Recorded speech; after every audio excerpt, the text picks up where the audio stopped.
Dhanik Bharat Educational Institutions, Inter, IIT, JEE, NEET, admission opened.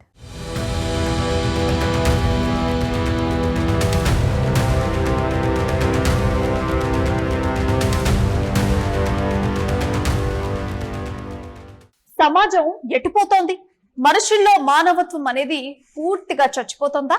ఈ మధ్య కాలంలో వింటున్నా చూస్తున్నా కొన్ని దారుణాలు వింటుంటే అసలు మనం మనుషుల మధ్య బతుకుతున్నామా లేక క్రూర జంతువుల మధ్య జీవిస్తున్నామా అనే అనుమానం రాకమానదు. క్షణికావేశంలోనూ స్వార్థంతోనూ కన్న వాళ్లను కట్టుకున్న వాళ్లను పొట్టన పెట్టుకోవడానికి కూడా వెనుకాడట్లేదు కొందరు. తాజాగా కర్ణాటకలోని ధార్వాడలో వెలుగు చూసిన ఒక దారుణ ఘటన చూస్తే ఎవరికైనా ఒళ్ళు గగురు పొడవడం ఖాయం. అసలు అక్కడ జరిగిన సీన్ చూసి ముఠా దొంగలను పట్టుకునే పోలీసులే బిత్తరపోయారంటే పరిస్థితి ఎంత ఘోరంగా ఉందో అర్థం చేసుకోవచ్చు. ఒకే ఇంట్లో భర్త ప్రాణాలు లేకుండా పడున్నాడు.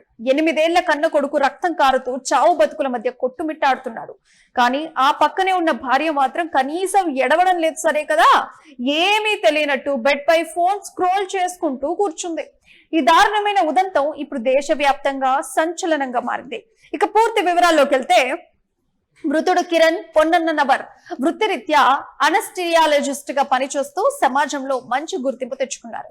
కర్ణాటక యూనివర్సిటీ రోడ్డులోని ఒక హై సెక్యూరిటీ అపార్ట్మెంట్ లో ఆయన తన భార్య ప్రియాంక 8 ఏళ్ల కొడుకుతో కలిసి నివసిస్తున్నారు.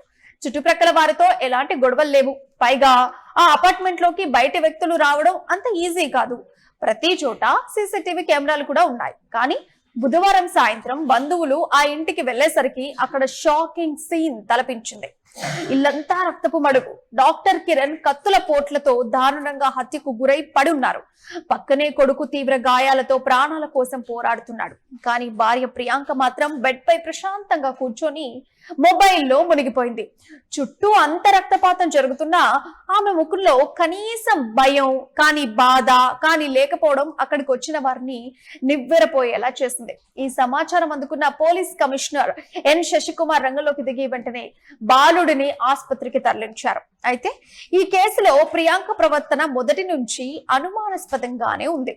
మంగళవారం రాత్రి నుంచి బుధవారం సాయంత్రం వరకు భర్త ఫోన్ కు స్నేహితులు బంధువులు కాల్స్ చేస్తే ప్రియాంకనే లిఫ్ట్ చేసింది.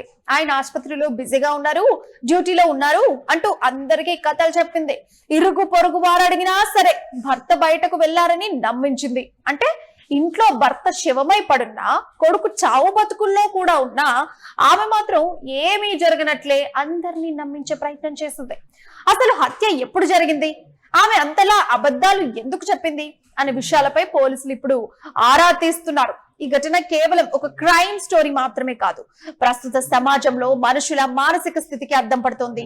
చదువుకున్న వాళ్ళు, సమాజంలో మంచి హోదాలో ఉన్న వాళ్ళే ఇలాంటి క్రూరత్వాన్ని కొడిగడుతుంటే సామాన్యుల పరిస్థితి ఏంటి? బంధాలు అనుబంధాల కంటే స్వార్థం, విలాసాలు లేదా వివాహేతర సంబంధాలు ఎక్కువైపోతున్నాయా అనే సందేహం కలగక మానదు. కన్న కొడుకు ప్రాణాలతో కొట్టుమిట్టాడుతున్నా జాలి పడకుండా మొబైల్ ఫోన్ చూసుకుంటూ కూర్చునే స్థాయికి ఒక తల్లి దిగజారిపోయిందంటే మానవ సమాజం ఎంతటి ప్రమాదకరమైన స్థితికి చేరుకుందో మనం అర్థం చేసుకోవచ్చు. ఇలాంటి మానసిక వైకల్యాలు, క్రూరమైన ఆలోచనలు ఈ మధ్య కాలంలో సమాజంలో విపరీతంగా పెరిగిపోతున్నాయి. ప్రస్తుతానికి కిరణ్ కుటుంబ సభ్యుల ఫిర్యాదు మేరకు పోలీసులు భార్య ప్రియాంకను అదుపులోకి తీసుకుని ముమ్మరంగా విచారిస్తున్నారు. ఆమె చెబుతున్న మాటల్లో అస్సలు పొంతన లేకపోవడంతో ఈ హత్య ఆమె ప్లాన్ ప్రకారమే జరిగిందా లేక ఆమె స్వయంగా చేసిందా అనే కోణంలో ఆధారాలు సేకరిస్తున్నారు. పోస్ట్ మార్టం రిపోర్ట్ వస్తే హత్య జరిగిన ఖచ్చితమైన సమయం తెలుస్తుంది. ఏది ఏమైనా రక్షణగా ఉంటుందనుకున్న సొంత ఇల్లు ఒక డాక్టర్ కు శ్మశానంగా మారడం, కన్న తల్లే కాలయముడిగా మారిందా అని అనుమానాలు రావడం నిజంగా కలిచివేసే అంశం. చట్టం ఈ కేసులో నిజాన్ని త్వరగా నిరూపించి తప్పు చేసిన వారికి కఠినమైన శిక్ష పడేలా చేస్తుందని ఆశిద్దాం. అప్పుడైనా ఇలాంటి సైకో బుద్ధులు ఉన్న వారికి కాస్తైనా భయం పుడుతుందేమో చూడాలి మరి.